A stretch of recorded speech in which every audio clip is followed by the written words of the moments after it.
Hey y'all, welcome back to my channel. My name is JupiterJames, where I awaken the astrologer within you and aim to give you a little motivation and advice per your unique placement within your birth chart. You know, I really do feel that before a time of iPhones and iPads and this and that, we were a culture and a society that were better able to look up at the stars and understand exactly what the universe wanted from us. And it is with this beautiful knowledge that we were able to look at our birth charts and understand the exact assignments we've been given. That way we all got to our dreams further and faster. And so I'm just here behind this camera to remind you of the innate gift and the innate knowledge that you already know and that you already have. That way we all get to our dreams further and faster. And so if that sounds good to you, let's get into it. Today we're going to get into Uranus in the third house. Now, Uranus in the third house is going to give me someone who is very, very genius level speaker or a very genius level motivator of some sort. This person is going to be very genius in the mind and someone who can be a little bit detached from others as far as emotion wise, but intellectually this person is going to be extremely adept and a very, very, very, very, very foresight. So now, but before we get into those aspects and before we unpack and unlock those deep perspectives of that placement, let's go ahead and separate it, okay? That way we can do more with Uranus in the third house individually than we can together. We're gonna come back and we're gonna mix it all together, but before we do that, let's break it apart. That way when we see Uranus out in the world, we can go, okay, that's very Uranian. That's giving me very much Uranian energy. And when we see third house playing out in the world, we can go, okay, that's giving much third house energy. Got it. Okay, you see what I mean? That way we can do more with the knowledge and we're not just confined to Uranus in the third house.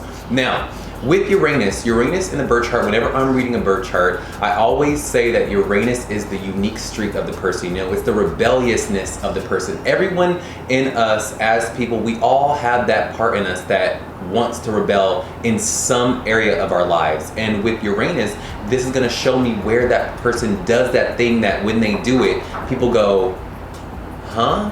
Or people go, it's that shocking, rebellious, like, oh my God, what? That's so weird. But when you do that thing that you do, it always comes out successfully. It's that thing in your chart that you go, okay, I see everyone doing it like this, but I'm gonna do it like that, okay? So that's Uranus in the birth chart, all right? Now, the third house is going to always be ruled by Gemini and Mercury, and with that, this is going to be a very cerebral, mental, and communicative house. This is our communication forces. This is where we communicate and we express and we talk and we think, okay? This is also going to be the house of your siblings, you know, how you interacted with your siblings and what is the flavor and the relationship of you and your siblings, okay? Now, no matter what your respective sign on your third house may be, depending on your rising sign, that's always gonna change, but the default out of the packaging birth chart is always gonna be ruled by Gemini and Mercury third house, okay? So remember that. And it's always mental, cerebral, and communication, okay? And our siblings, all right? Now, what happens when we take Uranus and we throw it into the third house? This is going to be someone that is very, very genius level. You know, Uranus, they say that Uranus is a higher octave of Mercury. And if we put Uranus in an already Mercury-driven house, this is gonna make this person a genius. This is gonna make this person very, very intellectually driven, and to the point where this person could almost seem a little detached emotionally. This person could value intellect over emotions in some instances, depending on different placements in your chart, but this person I can already sense that this person is going to be very intellectually driven. This person is going to want to always be the person that is thinking of the thing that people have not thought of yet. It's going to be the person that wants to say the thing that people are refusing to say, or zone in on a piece of knowledge that people have not touched on. Because with Uranus being a higher octave of Mercury, it takes on the inventive forces. You know, if you look at Uranus looks like a TV antenna from back in the day, right? It looks almost like a Wi-Fi signal or some kind of antenna shooting out a signal, and that's because Uranus rules technology. It rules, you know, the higher octave of communication, right? Like, yes, we can talk Mercury, we can talk like this, and that's Mercury, but a higher octave of that, right, is electricity and broadcasting and forecasting. You see what I mean? So it's gonna take on almost a psychic ability as well, but an intellectually psychic. It's gonna take on an intellectually psychic appeal, and that is how I like to categorize Uranus, is that it's gonna be so intellectually driven and has so much foresight that it's going to be intellectually psychic. Does that make sense? It's someone who is such a genius that they think on a level that almost predicts what is going to happen, because they are seeing the patterns and the trends of the world, and they are almost like a computer, right? Think about that. Like, AI is almost psychic. If I were a person that were dropped from the planet Pluto or whatever, and I came to Earth and someone gave me AI, and I had never seen AI before, right? Or if I was a person from the 50s and someone gave me AI and I asked this computer a question about anything, I would think that it was psychic. You know, I think that we've gotten so used to it because it's been such a slow progression.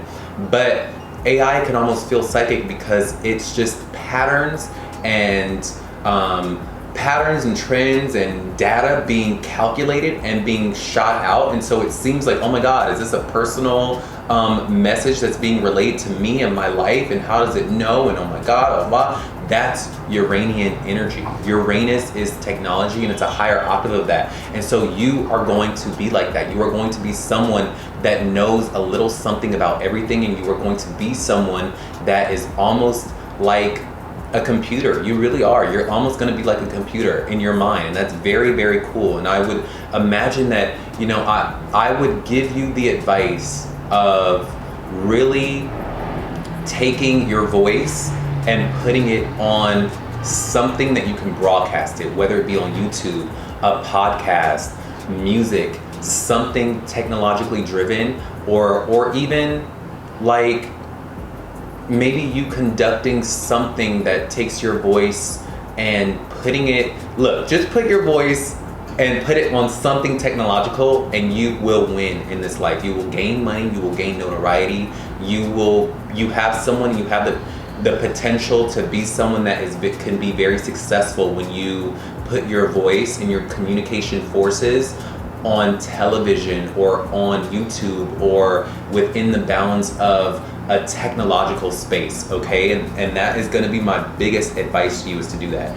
And I also want you to lean into your unique personality. You probably have a very, very unique personality. You probably have a very unique voice. You probably have a very unique way of thinking and communicating and relating with people, and I really want you to lean into that. I don't want you to be afraid of that. I don't want you to say, oh my God, my voice is weird, or people think that my personality is this or my personality is that. You are a genius, okay? You are literally a genius, and you do not need to worry about that. You just need to think about something that you need to invent. Think about something you want to bring to the table. Think about the knowledge that you can spread. Think about the insight that you can give to someone or to your job or to your family members that you know will help their lives, and give it to them. Let that be the focus, okay? Don't worry about the delivery method. Worry about the message being delivered, okay? And that's going to be my biggest motivation and my biggest advice to you, is just don't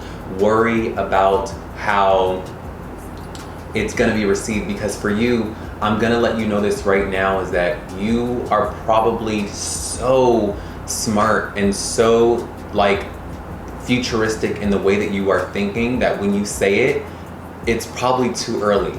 Does that make sense? Like, people, for you, you're probably 5 years too early for the knowledge that you are giving or for the advice that you are giving. And I know you probably try to warn people like, oh my God, like, no, like this is gonna happen and I just know it, like this is the way it is and this is gonna happen and I see it in my mind. But people are living in 2023 when your mind is in 2027, 2028, you know, and like you are being given these flashes. And so I really want you to be patient with people. I know patience for you is probably very thin. Patience is probably so thin for you, but I want you to be able to maybe try to meet people where they are and probably try to give people the advice that you know you can give them. in layman's terms. Now, when it comes to your siblings, you were probably someone that you probably are very distant with your siblings. You probably were an only child. You were probably someone that your siblings could take on a Uranian flare, meaning either you are very distant with them, the relationship is probably very severed, or you both get along when you guys are doing things that are using your mind and that are intellectual. You probably have your family in general is probably a very intellectually driven family unit, like especially you and your siblings. Like maybe you guys get along when you're playing games or the PS5, or you know, when you are playing Fortnite, like, but as far as emotionally attached to your siblings, it's probably not there. You guys probably get along more in a very intellectual, practical sense. Or you could just be simply removed from your brothers and sisters, and you could be someone that was removed from the family unit of some sort. But does this sound like you? Does this sound like you? Does this ring a bell for you? If it does, write down in my comments below, okay? I really want to know what your sign on your third house Uranus is, okay? Because for me, that would help me zoom in, and I could like really zone in and tell you what you could be experiencing with that specific Uranus third house, okay? But yeah, this is gonna really take on genius level qualities, and you're gonna be someone that gets these flashes of insight from here and there. And the way that you speak and the way that you communicate could be a little off the cuff for people. You could be a little bit jarring or shocking for people, whether it be in your tone of voice, whether it be in your personality, whether it just be in the knowledge that you drop, could be so shocking and so just like, oh wow, like I didn't think of it like that. Or it could just be simply too early for people. You know, you could say something and people go, wait, that hasn't happened yet, or I don't even know what you're talking about. I want you to become confident in you saying what's on your mind, okay? I don't want you to shy away, because you could also be someone that you've probably gotten shut down so many times in what you say that you take on the other opposite end of Uranus, where you're just like, look, I'd rather not even speak to people because they're dumb. I'd rather not even let people know what is going on. I'd rather just keep to myself and go and tinker in my room with my games and my books and my research. But I don't want that for you. You know, with this placement, you could really, really be one of the great leaders of this world, and I want you to be able to express yourself no matter how it comes out. That's gonna be one of my biggest motivating things for you, is that like I want you to own your uniqueness when it comes to your voice. Your voice and your knowledge and your insights can be very, very helpful for the rest of us. And so lean into that. Lean into your uniqueness when it comes into your communication forces, because although it may be too early for us, it is probably needed more times than not. And if you gotta get on the mountains and shout it from the rooftops in order for us to get it, do it, because we need it. And I guarantee, listen, I guarantee, and you've probably already seen this before, I guarantee the very thing that you were trying to say, the very thing that you were trying to get us to receive and believe and understand is something that 3-4 years later down the line, some Joe Schmo comes on the scene, is like, oh my God, this thing, and then people are like, oh my God, yeah, like, oh, and now that's the new thing, and where you see it on TV and you're like, wait, I invented that, or I said that, or I suggested that 5 years ago. But I don't want you to be discouraged by that, okay? I want you to continue to express yourself in the best way you know how, and own your genius, okay? Because you are a genius with this placement, and you are not meant to suffer fools. Fools are meant to suffer you, okay? That's my biggest motivation and advice for you today, and I really hope that gave you some inspiration and encouragement for your unique placement, and I will see y'all in the next video. Y'all have a great day. Bye.